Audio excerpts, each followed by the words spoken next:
Subscribe to this podcast to get exclusive access to the after show Shooting the Breeze.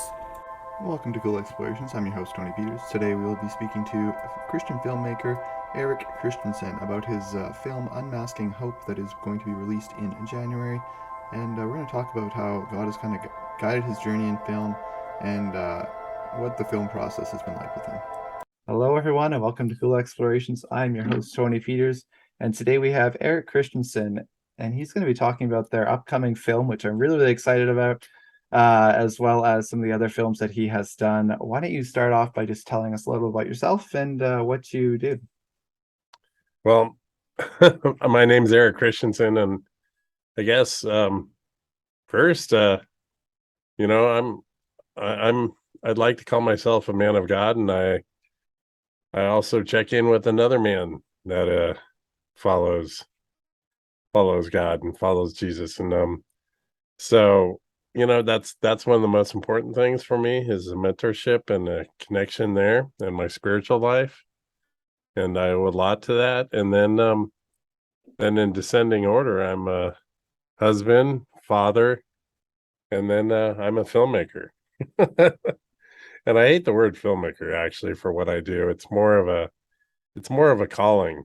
And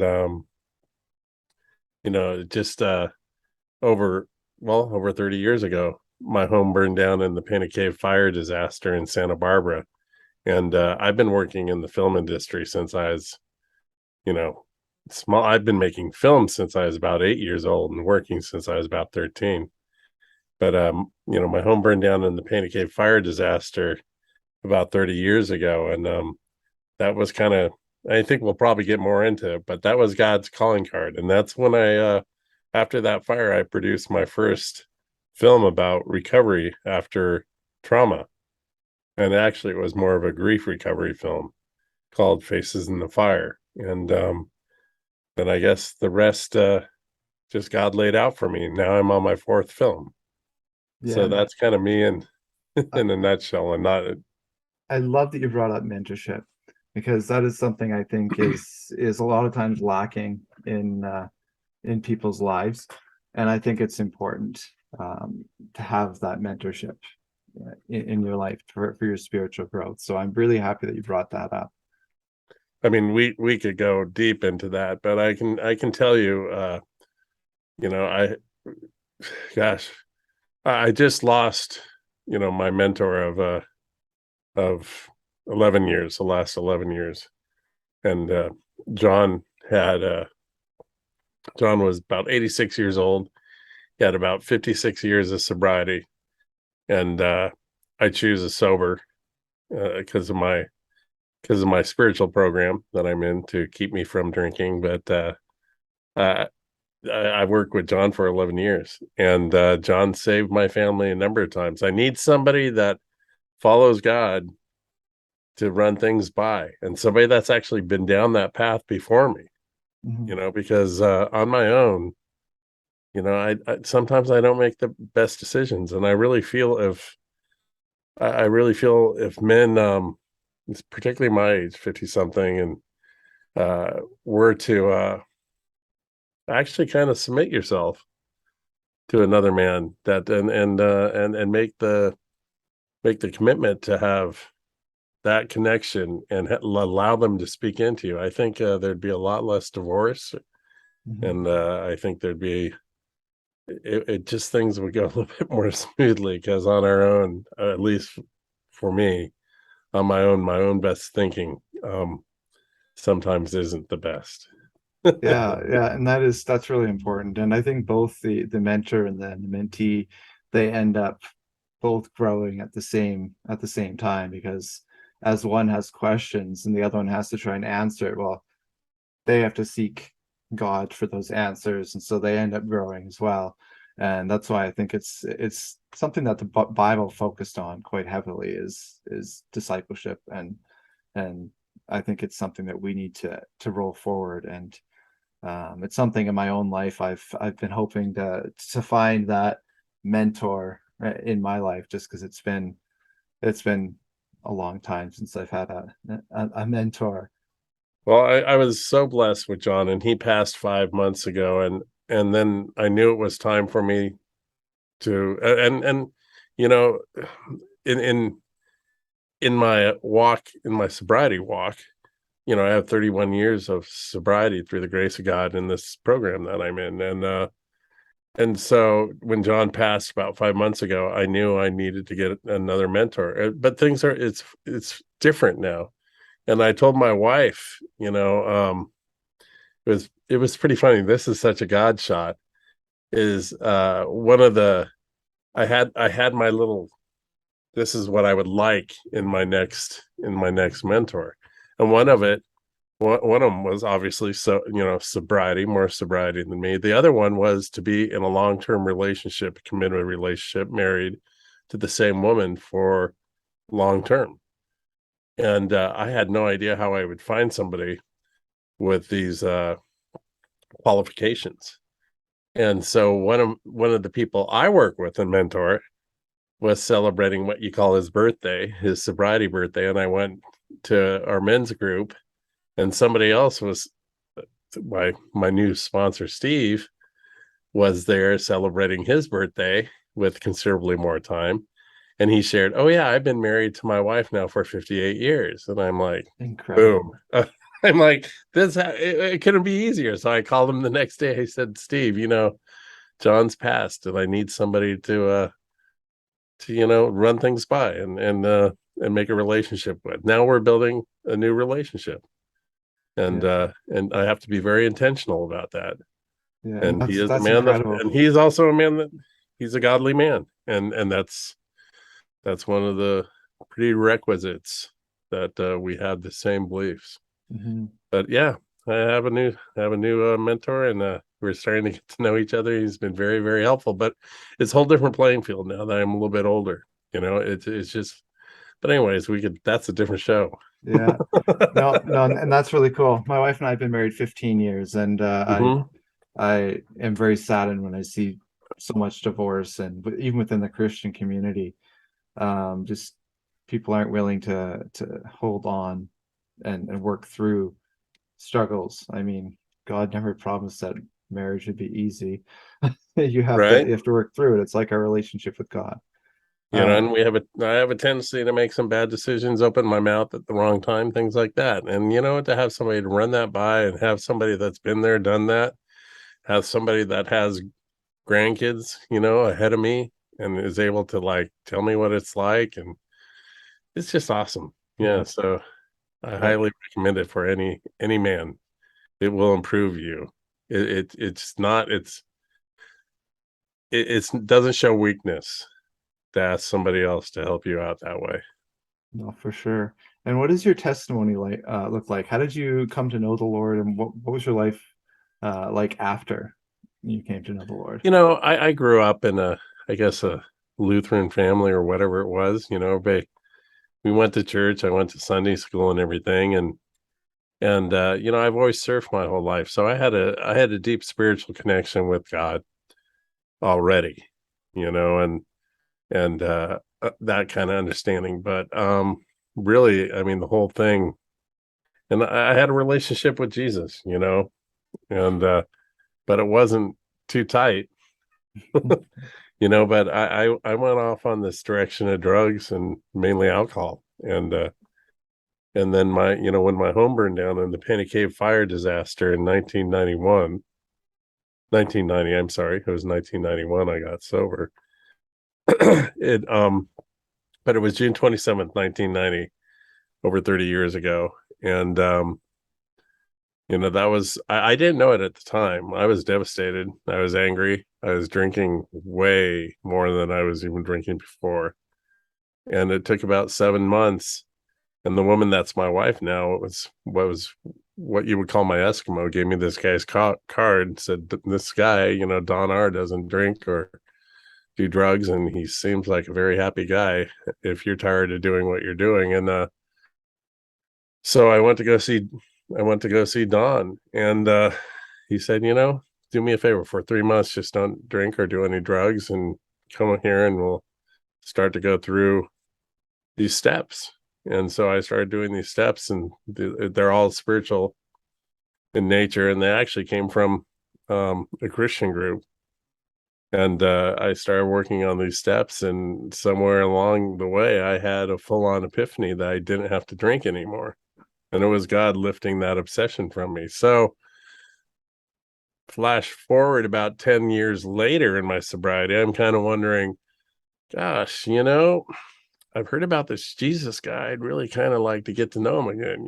It's like, it's just, this spirituality is all great, but I just, I need a spiritual mentor. I need a connection, and that's when, actually, of all people, Christian Hosoi, who's a professional skater, I heard about his testimony and how he came to know Jesus. And I just wanted, it's funny, I just want to get reacquainted. And all of a sudden I was thrown in the middle of it, and we started going to church, and I started running a skateboard ministry because I was skating at the time, and I was an old man skater.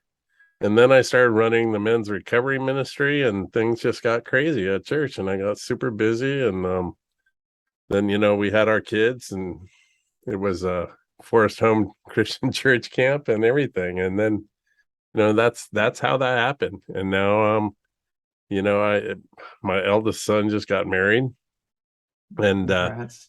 yeah, he went back to my wife's Catholic roots, and so he got married in the Catholic Church, but he's very devout, and he's a spiritual man that way too. And so, and he knows Jesus he has his own relationship, which is really great. And I have two other kids, and they're all growing, and in different ways in their spirituality. And but that's basically how it happened.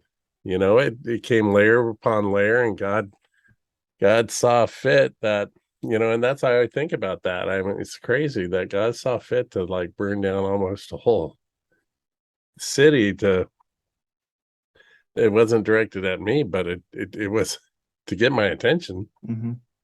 And and that's why I go back to these films that I do, is they're my calling. That's what I can give back.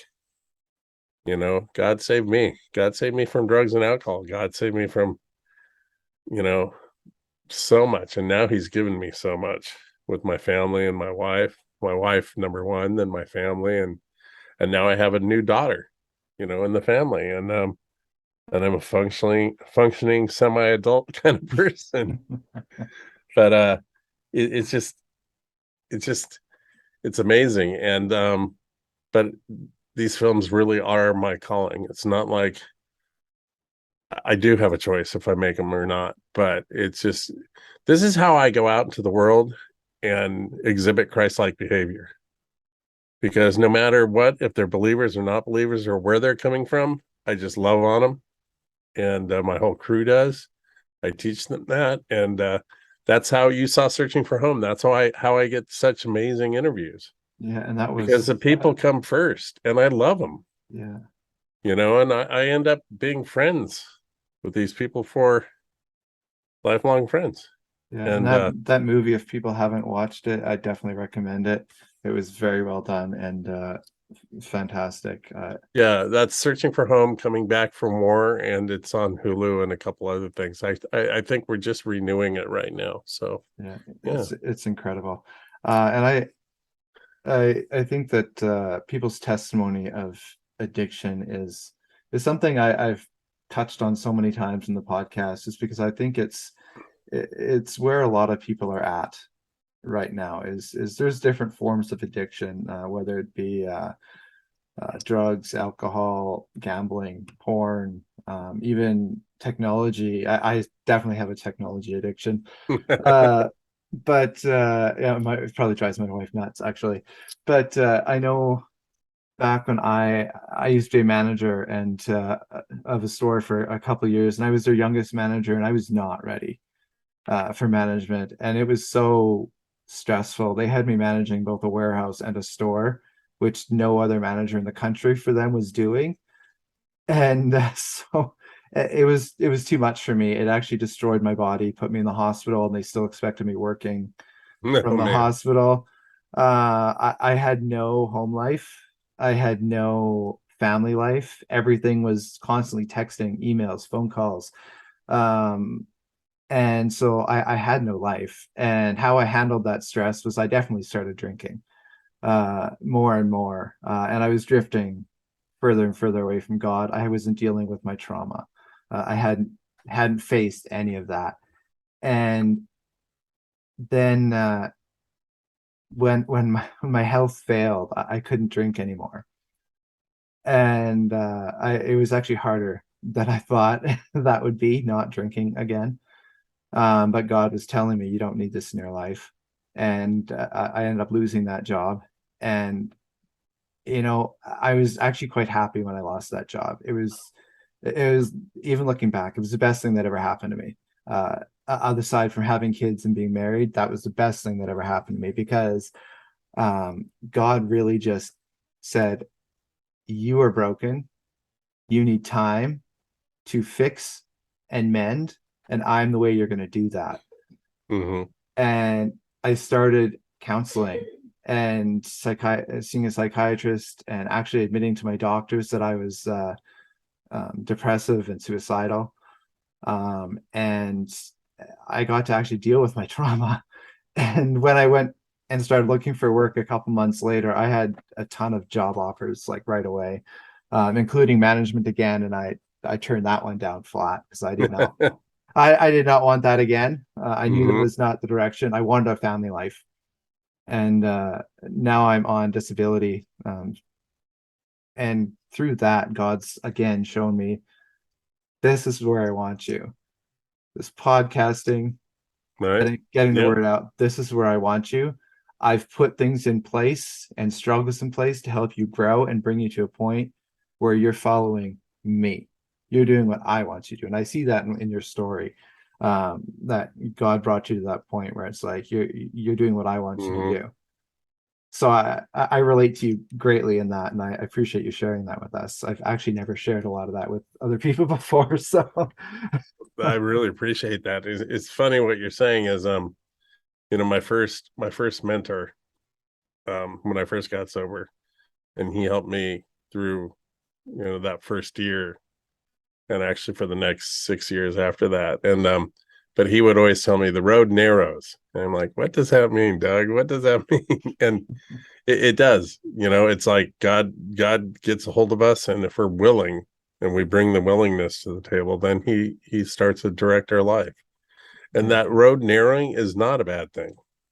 It just it gives us it gives us gifts, and it's not the gifts that we expect. It's not no, like it's not cash and sweet goods and whatever. It's just it's the treasures that are stored up in heaven, and exactly.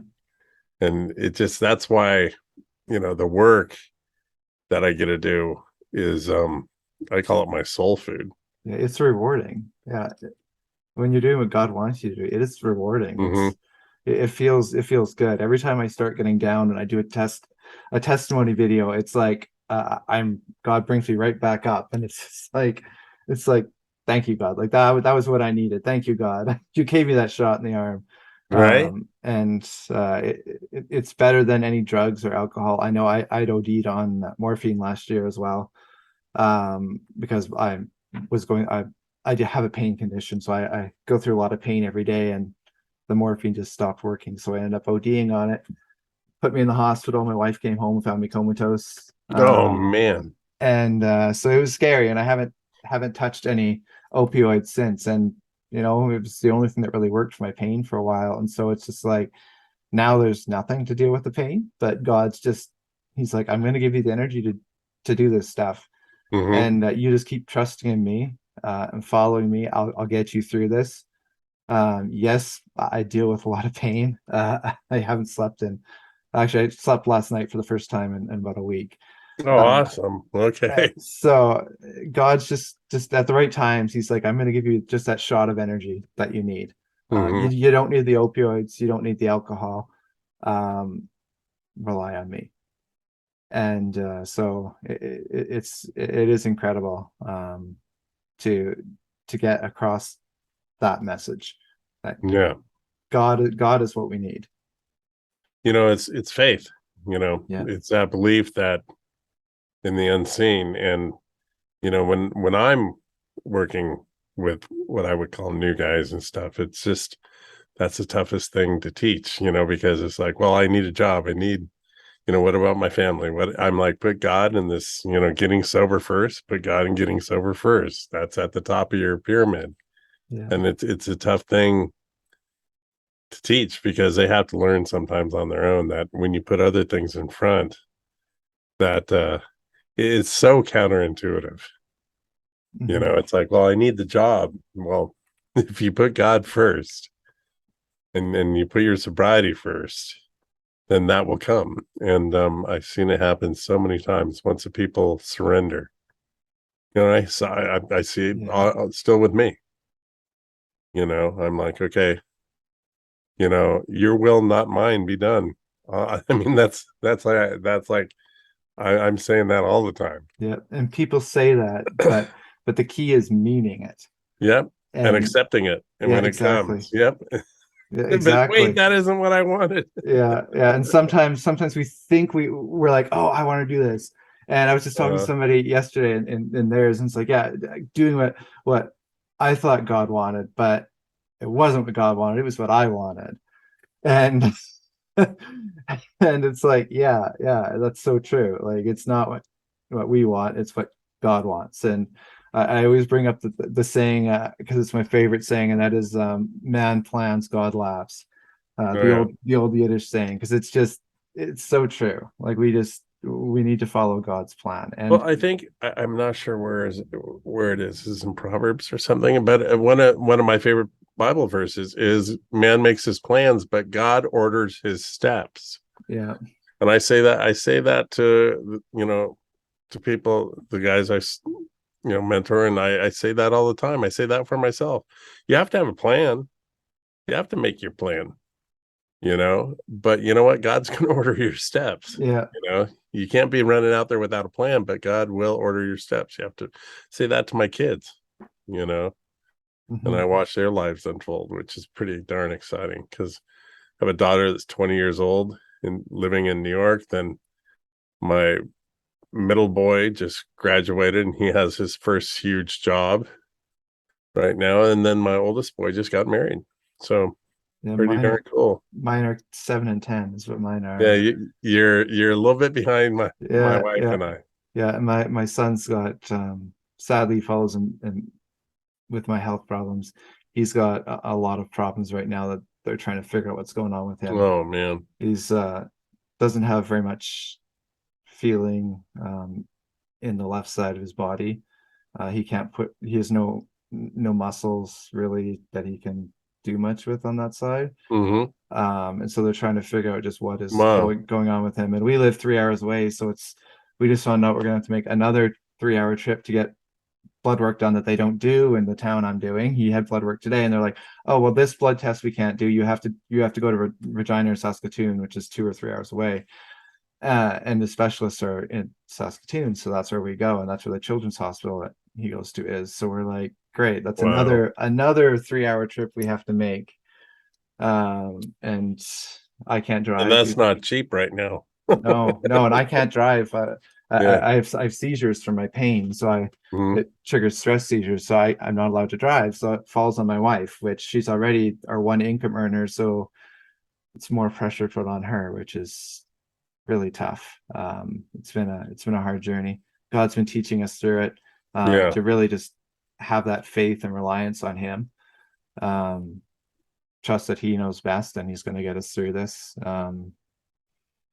Not much else we can do is just pray about it. So Oh yeah. been that Yeah. journey. And That's yearning. I think that all leads into the type of films that you do about the trauma. So could you tell us a little bit about your various films that you've done in the past? It's interesting because there is definitely a progression, with Faces in the Fire, which was done, over 30 years ago, which is weird to say because I'm so young. But that film, I term that film a grief recovery film. But it had what I would say my thesis in that. We interviewed like about a dozen people for that film about one event, and I didn't even, it was very naive at the time. That was my first film I've done on my own. I've edited tons and tons of stuff, including IMAX and all these other films, but this was my first film. And my thesis kind of ended up, I didn't even know what I was doing at the time, really, but after the film, I noticed, somewhere towards the end of making that film, I noticed all those people were telling basically the same story arc, but different modalities, different situations, different walks of life, and things like that. But they were healing basically the same arc, and it goes back to where I just, I'm like, you know what? God has us heal from grief and trauma Oh yeah. in a certain way. It's just like if we were to have a scrape or something, how it scabs over and it heals and things like that. Very, very similar. There's a process to go through with grief and trauma. Mm-hmm. And everybody follows that to a certain extent, but the world gets in the way of certain parts of it progressing, and we get in the way of that. And but as I said, with Faces in the Fire, it was about survival after that, the Painted K fire, and the recovery afterwards, and the grief. I saw that in all the different people, and even though they're not super diverse, but a bunch of different individuals, aggregate told one story. And so that became kind of my thesis, as I say. And then about 10 years later, it took 10 years, and I'd done a bunch of other films after Facing the Fire. Won my first Emmy Award. That was also in the catalog for the National Institute of Mental Health to help practitioners debrief people that have been through disasters. But then 10 years later, I did another film called Homecoming: A Vietnam Vet's Journey, and how that kind of landed in my lap. I started praying for another experience like I had with Faces in the Fire, where I would grow from being on the one side of the camera and I could help others. And so I was in my men's group, and my good friend Bob Trimble shared, oh, a lot of stuff's coming up. My mom just passed away, and brought up a lot of stuff about Vietnam. And turned out he's a Purple Heart, Silver Star Vietnam veteran, and he ended up going on this motorcycle ride from California to the wall in Washington, D.C. And and a few weeks later, I heard that, and I'm like, well, I got to go. And somehow I got enough money, and I went with 300 Vietnam vets across the United States and made Homecoming: A Vietnam Vet's Journey. And I interviewed an aggregate of different vets, and they were all kind of telling the same story again. So through that aggregate of those 6 different vets in that one, I told one story about returning home from Vietnam and then finding some peace, finding some healing, like 30 years later. Mm-hmm. And so that's Homecoming: A Vietnam Vet's Journey. And that did extremely well too. That was one of my first films on public television. It was my first New York Times review, very favorable. And then flash forward, it was almost 10 years again. I don't know why I waited so long. Then Searching for Home, coming back from war. And what I wanted to do with that is really mix it up and go back to my thesis. I wanted to not just have veterans of one war, or the guys coming home now. I wanted to have World War II vets, Korean vets. I wanted to have a female vet. I wanted to really mix it up, because I believe that they would all tell the same story again. And again, it happened. And they were all telling basically the same story, but different experiences. And so I don't know how many people were in that film. It was a pretty big film. And we had a theatrical release on that. And we worked with vet centers. We had screenings where their mobile counseling would come out. It was an amazing experience. And then it went on public television. And you were sharing with me about your podcast and how it's starting to reach so many people.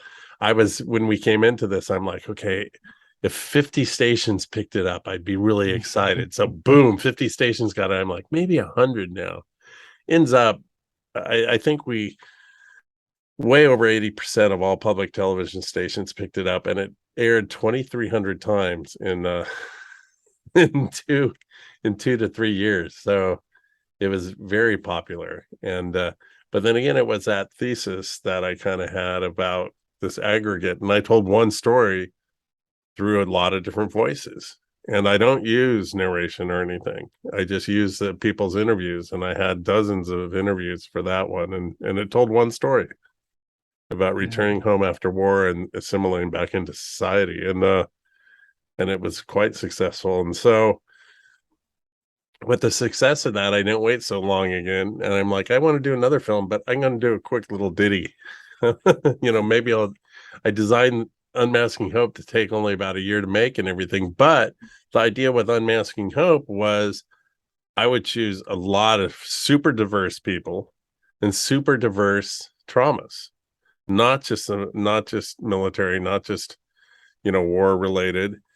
And we ended up interviewing a lot of people. Unfortunately, a lot of people were that's the other strange thing about making these films. You can't put everything in it, hmm, and a lot of people ended up not being in the film that we interviewed, but it came down to the right people. And we have 9/11 survivors, 9/11 first responder, we have mass shooting survivors, we have sexual assault survivors, particularly a gentleman that was assaulted when he was 8 years old.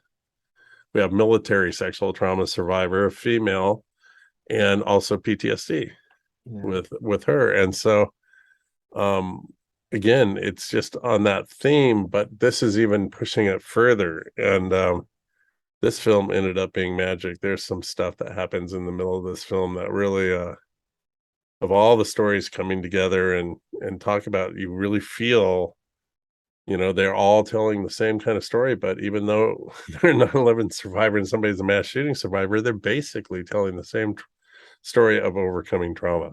And Mm. so that's kind of the progression of all my films. Well, and And it's that's where good. I am right now. And am I going to do another film after this? I'm not sure.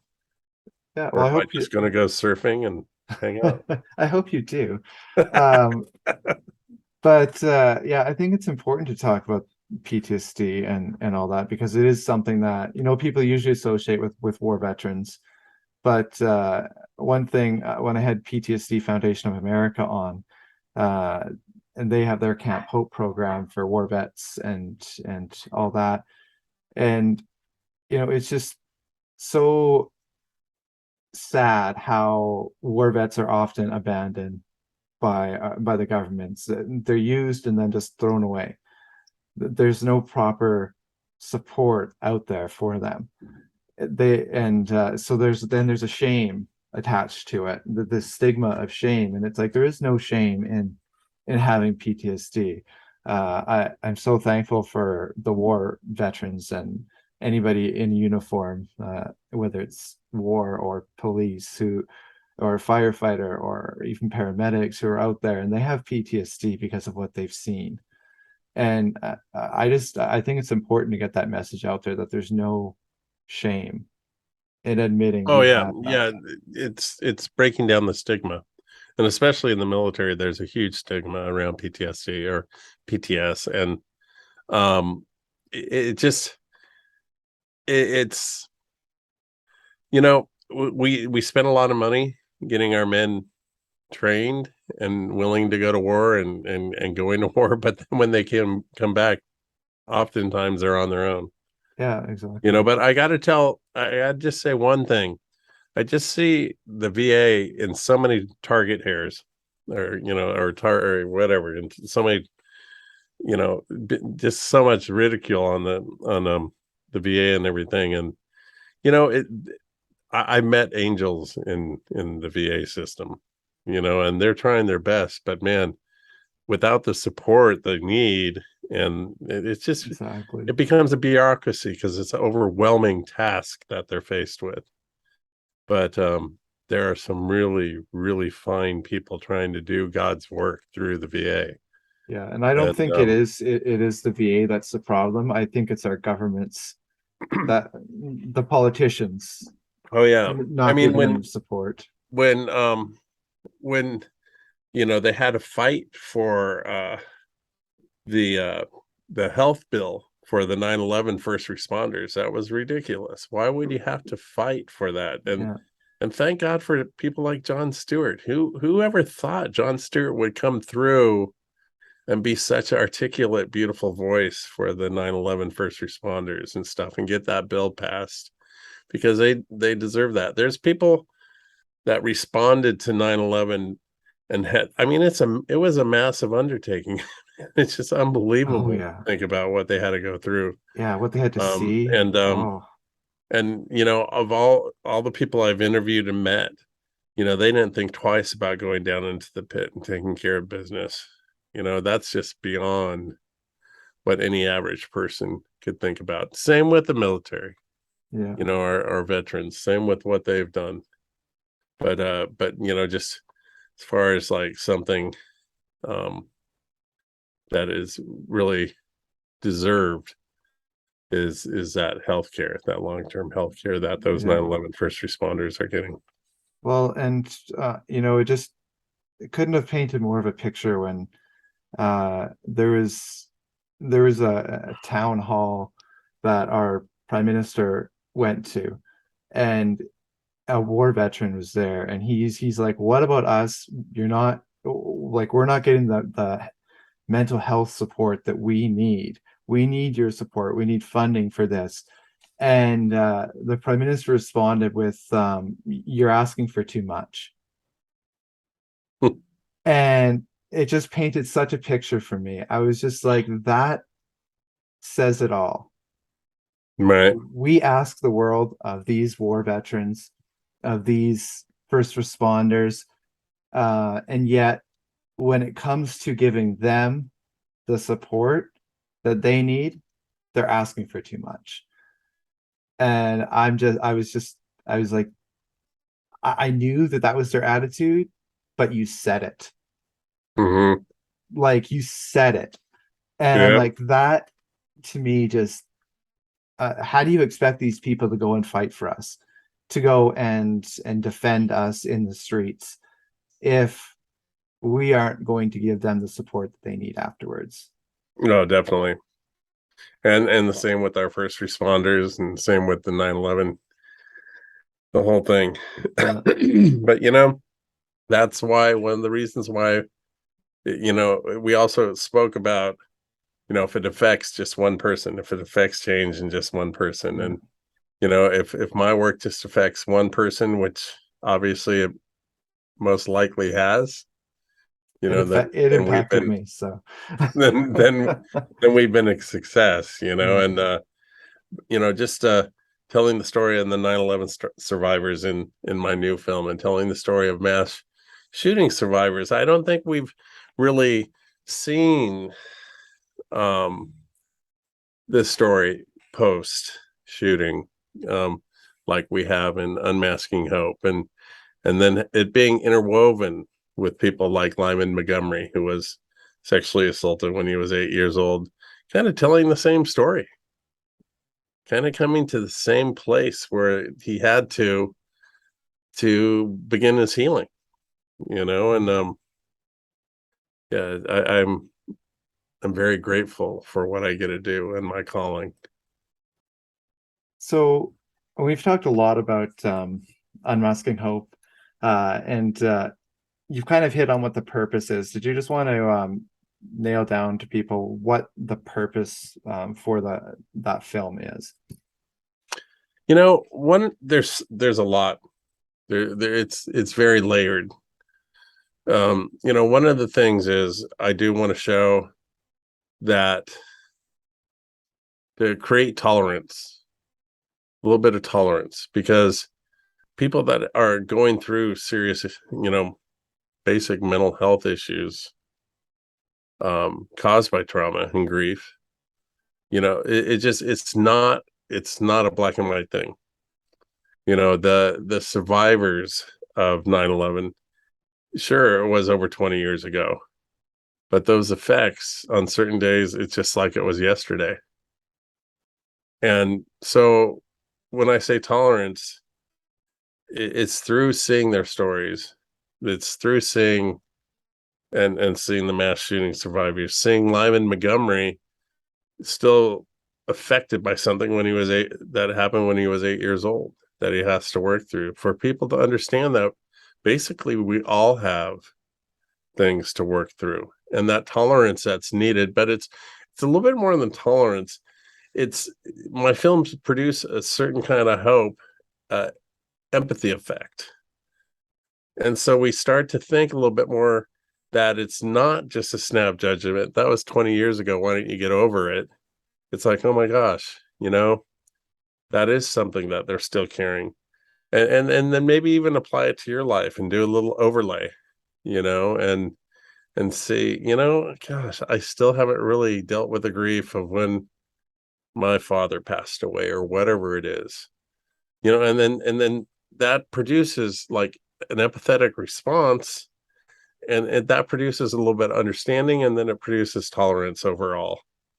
Because I think today, in our social media driven world, everything's gotten down to like a quick 1 sentence or 2 sentence black Mhm. and white judgment, Yeah. and it's not that simple. And the other thing that I want to make sure that people see is a demonstration of hope. We're never fully out of the woods with trauma, where it's that doesn't happen. It never fully goes away. But in my film, one thing's Dr. Amit Etkin, our clinical consultant and one of the experts in the film out of Stanford University, he talks about how it's a disruption in your life narrative, these things. But it's also about rebuilding your life narrative and incorporating these events into it and basically owning it and then taking a little bit of control over it. That's where like memorials and things are so important.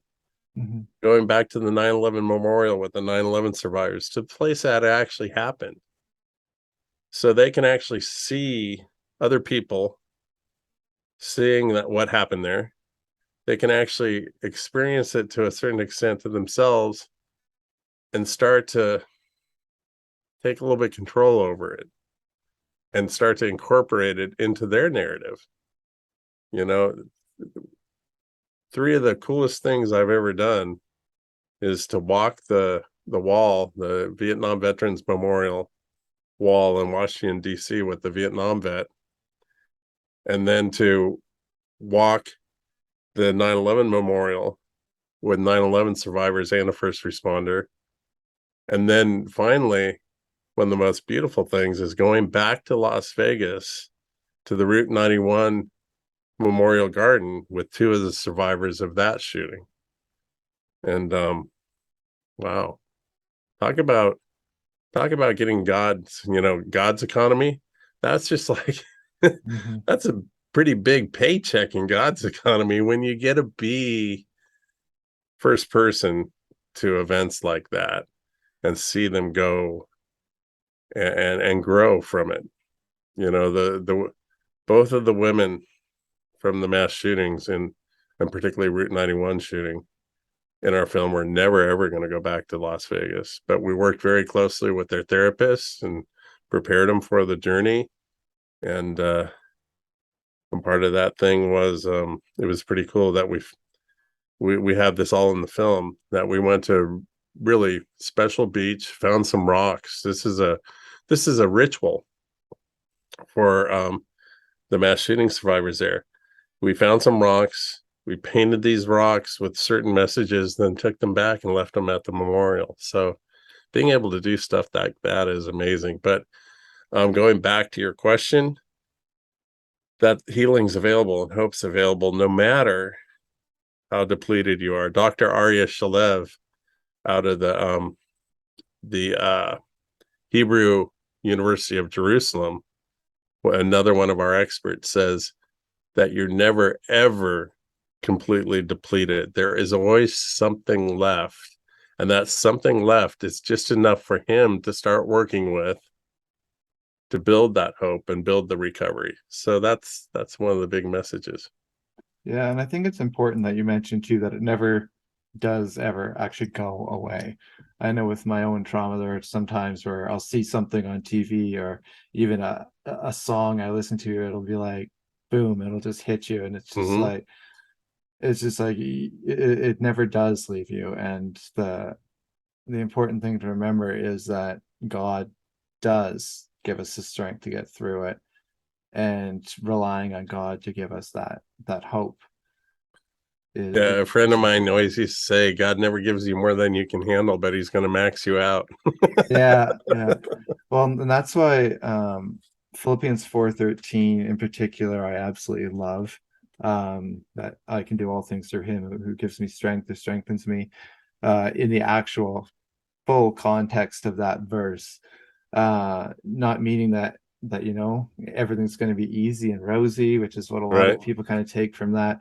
No, God is going to put us through trials. We are going to go through struggles, and God's going to use those to give us strength, and He is going to give us the strength to get through those times. And it's just something that has helped me many times, remembering that verse, and how he is giving me the strength to get through. He's given me that hope. Oh, totally. And I see that all the time in working with the people that are in my films. Yeah, I put myself in their shoes using my, God-given gift of empathy. And I don't know if I could do the same thing, yeah, and just keep moving forwards. And that's the beauty of the Unmasking Hope, is that we see that. And I hope it inspires people no matter what their situation is. yeah. And when is that movie being released now? It's going to be on a public television station near you, and you can go to our website, and we will have a page that will point you to that. Or you can go to your local public television station and ask them for Unmasking Hope. But that will be coming on public television January 23rd, starting January 23rd. And yeah, so I'm very excited to have my it will be my New Year's baby. As I said, I thought it'd take a year to make this movie. It's been over 4 years now. So um Yeah. it's quite a labor of love. And you mentioned your website. What is that website? Oh yeah, the website is unmaskinghopethemovie.com. So unmaskinghopethemovie.com. And then on all social media, it's Unmasking Hope, Awesome. hashtag or whatever it is, Instagram, Facebook, you can find us through Unmasking Hope. So going back to your roots a little bit, how did you specifically get into filmmaking? And what has that journey looked like with for you? And how have you seen God kind of working through the various times in that whole You process? know, that's a really cool question, because I can't remember when I first got my first regular 8 camera. It wasn't even Super 8 yet. But I remember making my first movie with the script around 8 years old. So I was about in 3rd grade or so, and I was shooting on film. And I remember I lived in Long Beach, California, and I was a big fan of KCET, which was our local public television, and they had all the cool shows on there. And I remember when I would make my movies, I'm like, one day maybe I might be even on KCET. And the funny thing is, KCET premiered my film, Searching for Home, Coming Back from War, 30 something, 40 something years later. That's that's cool. But it's interesting. When I was that young, I kept I I'd make films all the time, little films and stop motion films, little surf films, little story films, chase films, all these things. And I always felt like inside as a child, and it's just that I had some sort of message that I had to get out, and just keep doing this, just keep doing this. And I was driven. That's all I wanted to do, was make films. And I lost a lot of those films in the Painted Cave fire disaster. They were in my Mhm. house that I made earlier. But I just found a bag of them recently. It's right over here. I'm excited to get them transferred to see what they are. But I felt I always had some sort of message. And it wasn't until my home burned down in the pancake fire and I started working on the film that would eventually be Faces in the Fire that I realized that was really my calling. I did some wild films before that, and I edited. I was known for, being a kind of flashy editor. I did a lot of music videos. I did a lot of, you know, experimental work in CalArts, which I'm very proud to be a CalArts alumni, California Institute of the Arts, and it's a Disney school that I went to. With Andrew Stanton, Pete Docter, um, uh, Tim Burton, all sorts of amazing alumni. But it wasn't until my home burned down in the Pancake Fire and I did my film Face in the Fire that I really did find my calling. So many years later, and now there's no doubt what I'm supposed to be doing, and it's very different than that flashy style that I used to have. So it's it's God definitely at work. I have no doubt. You know, I really have no doubt. You hear a lot of people say that. Oh, I have no doubt, but yeah, there's just too many things that have happened. As they say, coincidences are God's way of remaining anonymous. Yeah, my parents used to tell me, because I never shut up growing up, that I would be a good radio host, and I'm like, look at me now. I mean, I guess they were right. Right? Yeah, Uh, but that's how I got into it. And gosh, yeah, I remember that. I remember those days. I remember running around with my little camera when I was 8 years old. So yeah, and another thing my parents used to tell me I should do is voice animation. And I did have the opportunity.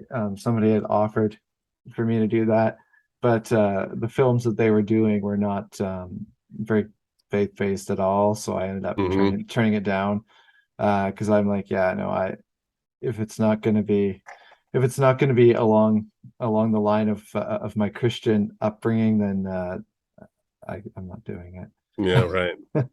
As cool as it would have been to do voice animation, it just wasn't for me. Mhm. Not at this time, anyway. So what advice would you have for aspiring filmmakers out there, young Christian people looking to get into filmmaking? Gosh, that's a tough one. I think what you really have to do is to find your voice, because and that means like to follow what's really genuine to who you are, and let life experience kind of point you in that direction, instead of trying to either copy what somebody else is doing or find just a hot button topic and try to do a film it's just you need to make it personal, and the more personal it is, uh the more genuine it is, and that really comes across in the filmmaking. With interesting thing is with Unmasking Hope starts with the scene from Faces in the Fire, of that fire that took my home. It's the actual scene of the fire that was in that film, but it's actual face. It was Footage. actually the Pancake Fire, and that's my kind of stamp how I started the whole film to make this one mine, and say this is the story I'm telling, and that's my advice. It's just the genuineness, and I was once told by one of my teachers at California Institute of the Arts, it's like don't try to be the flavor of the day. Just keep doing what you do and do it the best you can. Develop your own voice, and one day you will be the flavor of the day. I don't know if I've been the flavor of the day yet. I've got my New York Times reviews and I've gotten a lot of people to watch my films. I don't know that if that's happened, but I've been totally true to trying to stay to my voice.